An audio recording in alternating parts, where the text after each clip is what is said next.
तेरी हिम्मत, तेरी हिम्मत उस लड़ाई से जानी जाएगी, तेरी हिम्मत उस लड़ाई से जानी जाएगी, और तेरी किस्मत तेरी पढ़ाई से जानी जाएगी, और तेरी किस्मत तेरी पढ़ाई से जानी जाएगी।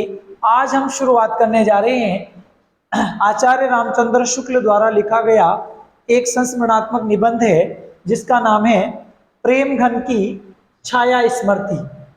इसका नाम है प्रेम घन की छाया स्मृति। आज हम पढ़ने जा रहे हैं प्रेम घन की छाया स्मृति। ये किसके द्वारा लिखा गया है? आचार्य रामचंद्र शुक्ल द्वारा। सबसे पहली बात तो ये आती है कि बोर्ड के पेपर में एक प्रश्न पूछा जाता है, पाठ का सारांश। देखिए ये प्रश्न कैसे कैसे आ सकता है। मानो प्रेमघन की छाया स्मृति पाठ का सारांश लिखिए, ऐसे आ सकता है। दूसरा तरीका है प्रेमघन की छाया स्मृति पाठ पर एक टिप्पणी लिखिए, ऐसे आ सकता है। प्रेमघन की छाया स्मृति पाठ पर आप एक संक्षेप लेख लिखिए, ऐसे आ सकता है। कहने का मतलब है यदि हमें पाठ का सारांश अच्छे से पता है तो ये समझ लीजिए हमारे आधे से ज्यादा प्रश्न तो वैसे ही सोल्व हो जाते हैं। तो हम करते हैं शुरुआत। पाठ का सारांश हमारा पहला जो है, आज हमारी शुरुआत है पाठ का सारांश। और याद रखिएगा जिसे ये अच्छे से याद हो गया, यूं समझ लीजिए उसके लिए उसे सब कुछ याद है। यूं समझ लो कुल मिला के उसे सब कुछ याद हो जाएगा अगर पाठ का सारांश यदि आपको याद हो गया।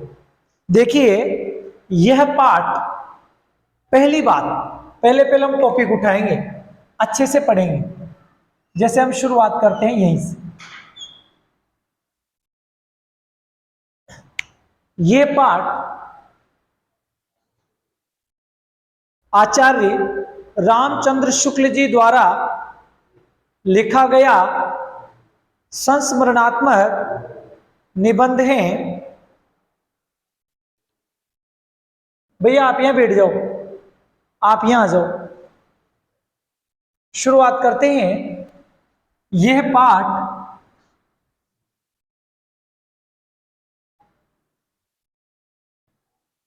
और आप लोग लिख लेना इसको ना। यह पाठ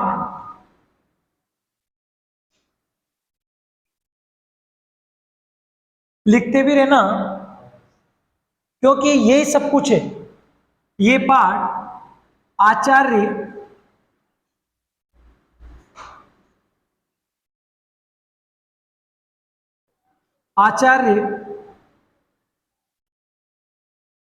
रामचंद्र शुक्ल द्वारा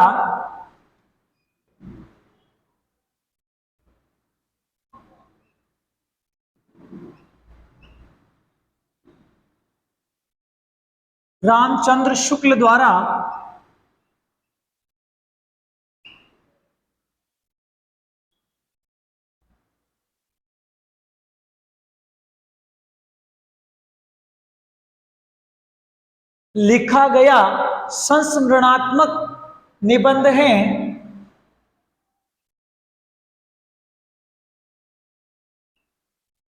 द्वारा लिखा गया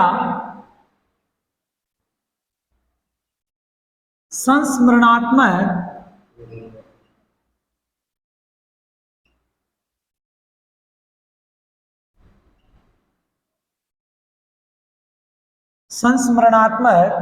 निबंध हैं।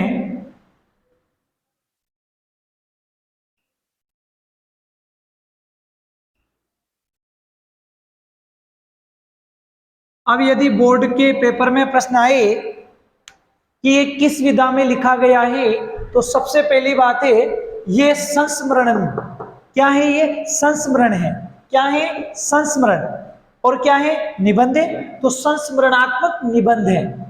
कौन सा निबंध है? संस्मरणात्मक। अब आपके मन में प्रश्न उठता है संस्मरणात्मक निबंध किसे कहते हैं? तो देखिए स्मृति के आधार पर लिखी गई जो रचना होती है वो संस्मरणात्मक रचना कहलाती है। जैसे स्मृति के आधार पर जो निबंध लिखा जाता है उसे कहते हैं संस्मरणात्मक निबंध। क्या कहते हैं उसे? संस्मरणात्मक निबंध। ये लाइन थोड़ी सी नीचे नीचे चली गई, कोई बात नहीं, नीचे चलेगी तो थोड़ी सी टेढ़ी चलेगी शायद, ठीक है ना, चलो कोई बात नहीं, इसको सीधी कर देंगे। अब दूसरी बात देखते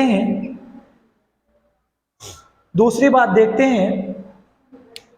इस निबंध में आप बोल सकते हैं, बोलने में कुछ नहीं जा रहा है। इस निबंध में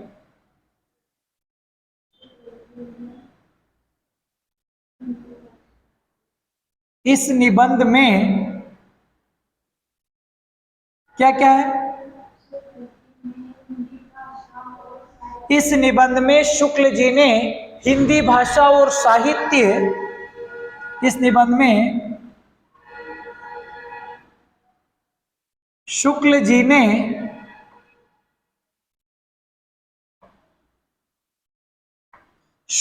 ने हिंदी भाषा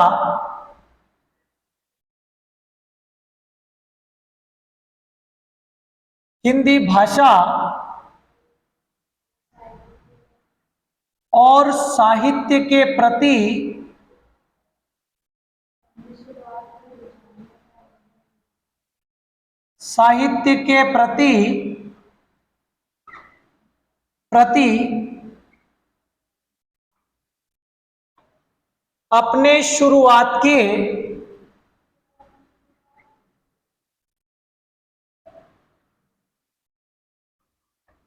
अपने शुरुआत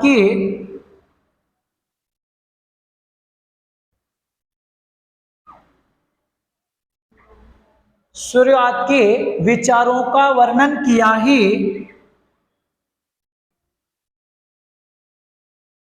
विचारों का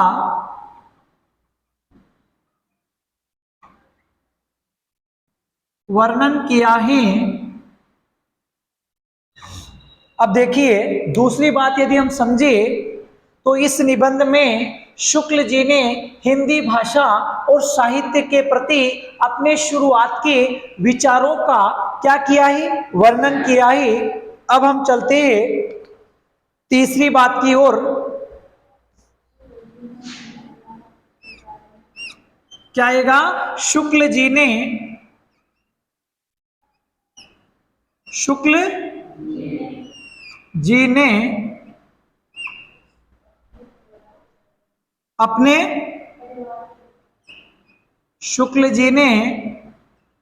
अपने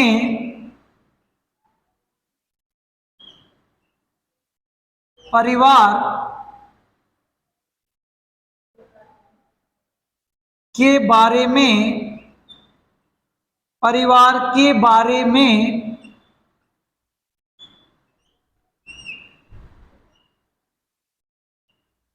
शुक्ल जी ने अपने परिवार के बारे में बताया है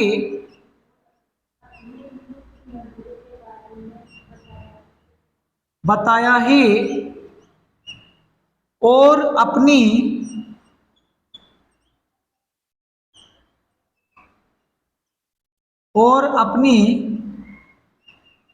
मित्र मंडली,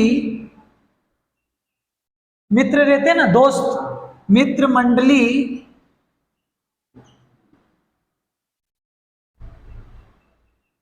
भाई साहब ये बहुत इंपॉर्टेंट है। यदि आपको ये पाठ का सारांश याद है तो ये समझ लीजिए पूरा पाठ समझ में आ जाएगा।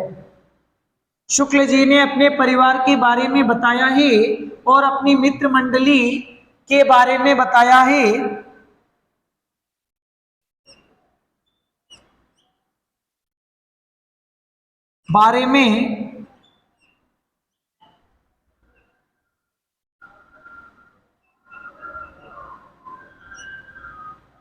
मित्र मंडली के बारे में बताया है। सबसे पहले बात करें, ये पाठ आचार्य रामचंद्र जी शुक्ल द्वारा लिखा गया संस्मरणात्मक निबंध है। किस विधा में लिखा गया है? संस्मरणात्मक निबंध है। इस निबंध में शुक्ल जी ने हिंदी भाषा और साहित्य के प्रति अपने शुरुआत के विचारों का वर्णन है। इस निबंध में शुक्ल जी ने हिंदी भाषा और साहित्य के प्रति अपने शुरुआत के विचारों का वर्णन किया ही, सॉरी यार थोड़ी मिस्टेक होगी, विचारों का वर्णन किया ही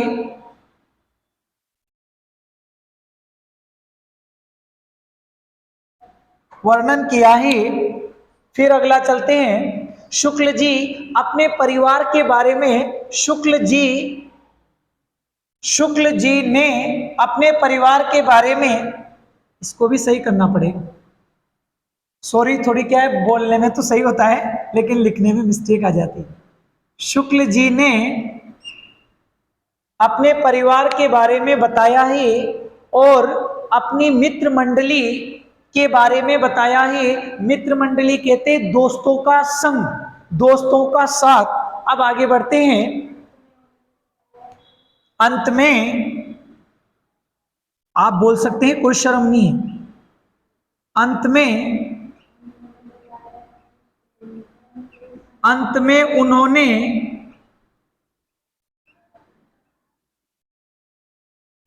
बताया कि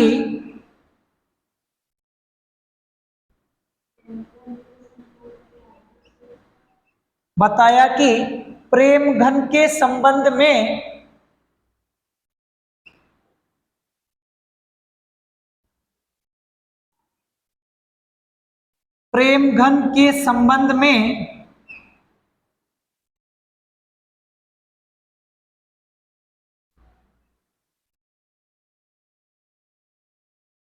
अंत में उन्होंने बताया कि प्रेम घन के संबंध में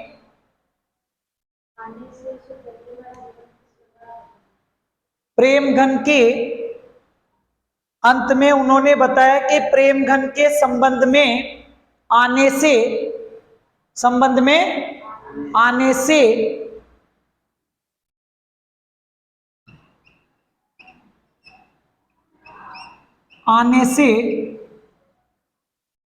उनका जीवन किस प्रकार बदला,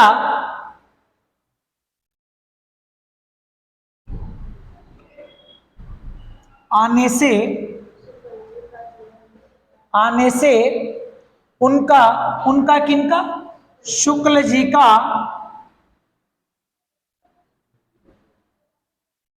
ठीक है, उनका जीवन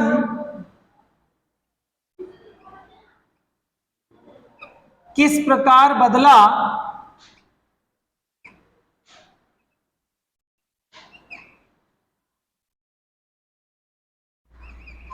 अब समझिएगा। अंत में उन्होंने बताया कि प्रेम घन के संपर्क में आने से, प्रेम घन कौन, उपाध्याय बद्री नारायण चौधरी के संबंध में आने से, या संपर्क भी कह सकते हैं, उनका शुक्ल जी मतलब शुक्ल जी का जीवन किस प्रकार बदला। मैं इनका नाम पूरा शो कर देता हूं। प्रेमघन से मतलब है, प्रेमघन कौन, प्रेमघन का पूरा नाम क्या था, उपाध्याय बद्री नारायण चौधरी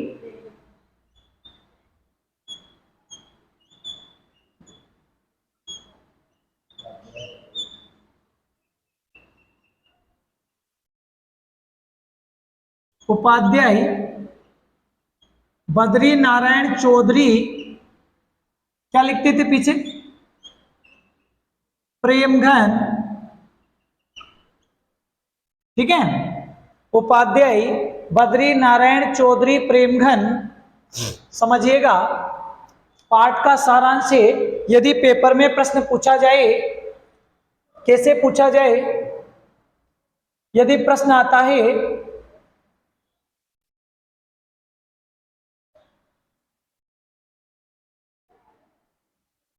पाठ का सारांश लिखिए, ऐसे प्रश्न आ जाए। और किस पाठ का, मतलब पाठ मतलब ये वाला पार्ट। तो इसका हो गया प्रेमगन की छाया स्मृति पाठ का सारांश लिखिए। तो आपको ये उत्तर लिखना, और ये समझ लीजिए भाई साहब, यदि आपको ये सार याद है तो आपके नंबर पक्के हैं। और तो और यदि हर एक पाठ का सार हमें याद है तो कोई सा भी ऐसा प्रश्न नहीं है जो आपको नहीं आएगा। ये प्रश्न और तरीके से आ सकते हैं। पाठ का मूल तथ्य क्या है? अब बहुत सारे तो कंफ्यूज हो जाते हैं कि हम क्या लिखे हैं, प्रश्न कैसा है, इस प्रश्न में हम कैसे जवाब दें, ये हमारी गलती है। अब देखिएगा, ये पाठ मतलब प्रेमगन की छाया स्मृति पाठ आचार्य रामचंद्र शुक्ल द्वारा लिखा गया कैसा निबंध है? संस्मरणात्मक। एक तो ये ध्यान रखना है आपको, बहुत इंपॉर्टेंट बात है। इस निबंध में शुक्ल जी ने हिंदी भाषा, कौन सी भाषा? हिंदी भाषा और साहित्य के प्रति अपने शुरुआत के विचारों, कैसे विचारों? शुरुआत की, मतलब शुरू में उनके विचार कैसे थे, उनका वर्णन किया है। शुक्ल जी ने अपने परिवार के बारे में बताया, और किसके बारे में बताया? परिवार के बारे में। ये इंपॉर्टेंट बात होगी। एक तो किसके बारे में बताया? परिवार के बारे में। दूसरा, अपनी मित्र मंडली के बारे में। अंत में उन्होंने बताया कि प्रेमगन के संबंध में आने से, संबंध कह दो या संपर्क कह दो, आने से उनका जो जीवन है किस प्रकार बदला, उनके जीवन में कैसे कैसे परिवर्तन आई। और एक बात और सुन लीजिएगा, प्रेमगन का पूरा नाम है उपाध्याय बद्री नारायण चौधरी प्रेमगन। अब आप ध्यान से समझिएगा, यदि इस पाठ को हम पढ़ें, ये तो इसका मूल तत्व है, सार तत्व है, और इसी पर पाठ टिका हुआ है। जबकि लोग क्या करते हैं? रट रहे हैं, जाने क्या क्या रट रहे हैं, किताबों को रट रहे हैं, पासबुकों को रट रहे हैं। रटने से कुछ भी नहीं होता। अब समझिएगा, ये पाठ ध्यान से समझिएगा, ये जो पाठ है 8 बिंदुओं पर टिका हुआ है। समझिएगा पूरी बात को। प्रेमगन की छाया स्मृति,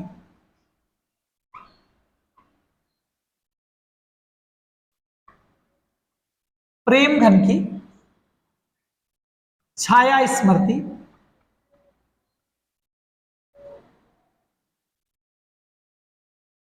प्रेमगन की छाया स्मृति,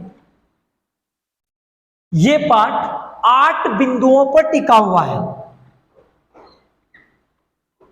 ये पाठ कितने बिंदुओं पर? 8 बिंदुओं पर।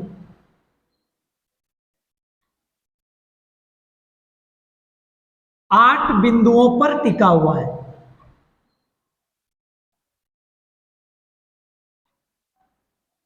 8 बिंदुओं पर टिका हुआ है। अब आपके मन में आ रहा होगा, ये क्या बोल रहा है, हमें तो कुछ समझ में ही नहीं आ रहा है। तो यहां है लेखक के पिता की विशेषता। पहला बिंदु है लेखक के पिता की विशेषता। दूसरा बिंदु है लेखक के मन की भावना। अब आपके मन में आ रहा होगा, हमें ये कैसे याद रहेंगे? आपको याद नहीं रखना है, याद करवाने का काम हमारा है, आपको केवल हमारा साथ देना है। पाठ तो आपको चुटकियों में याद होगा। 8 पॉइंट में यहां बताऊंगा, 8 बिंदु मैं बोर्ड पे बताऊंगा, समझाऊंगा। केवल आपको 8 बिंदु याद रखने हैं, कुछ भी याद नहीं रखना है, केवल 8 बिंदु याद रखने हैं। कैसे? जैसे मैंने अभी बोला, ध्यान से समझिएगा, मैंने तो कह दिया कि कितने बिंदु पर टिका हुआ है? 8 बिंदु। अब आपके मन में प्रश्न उठ रहा होगा, हमें समझ नहीं आ रहा है, तो सुनिए मैं समझाता हूं। जैसे मैंने बोला लेखक के पिता की विशेषता, पहला बिंदु लेखक के पिता की विशेषता, है ना। अब पहला बिंदु बोलते ही कम से कम 5 लाइनें तो इसमें सिमट गई। कैसे? पाठ की 5 लाइनें। कैसे? लेखक के पिताजी फारसी के ज्ञाता थे। आगे ना पहली लाइन, लेखक के पिताजी को पुरानी हिंदी कविता में बड़ा आनंद आता था, फारसी की उक्तियों को हिंदी की उक्तियों में मिलाने में बड़ा आनंद आता था। मैं कह रहा हूं ना आपसे, आधा ये समझ लीजिए, कम से कम 5-7 लाइनें तो आपको एक टॉपिक में समेट देनी है। ऐसे करके पूरा पार्ट आप कवर कर सकते हैं। समय के अभाव के कारण हम कक्षा को विराम दे रहे हैं, और दूसरा कारण है क्योंकि कक्षा को ज्यादा खींचा जाता है तो बच्चों का मानना है कि सर हमारा टाइम खराब होता है। मैंने आपको अच्छे से पढ़ाने की कोशिश की है, और यदि आपने ये याद कर लिया तो ये पार्ट आपको मुख जवानी याद होगा। और मैं चैलेंज करके कह रहा हूं, अगर आपने इससे आने वाली अगली कक्षा देखी तो भगवान कसम ये सत्य है, 8 बिंदु में मैं पूरे पाठ को आपको मुख जवानी करके बताऊंगा, बोल के बताऊंगा। केवल आपको साथ देना है, अच्छे से पढ़ना है। यदि मेरे द्वारा पढ़ाई गई कक्षा आपको अच्छी लगे तो कमेंट करके जरूर बताएं, और कुछ कमियां लगे तो भी कमेंट करके बताएं। हमें केवल आपका साथ चाहिए, और आप इसी तरह साथ देते रहिए, हम आपसे यही आशा करते हैं। धन्यवाद, मिलते हैं अगली कक्षा में। और अगली कक्षा देखना ना भूलें, क्योंकि ये जो सारी मेहनत है ये अगली कक्षा से ही रिलेटेड है। धन्यवाद।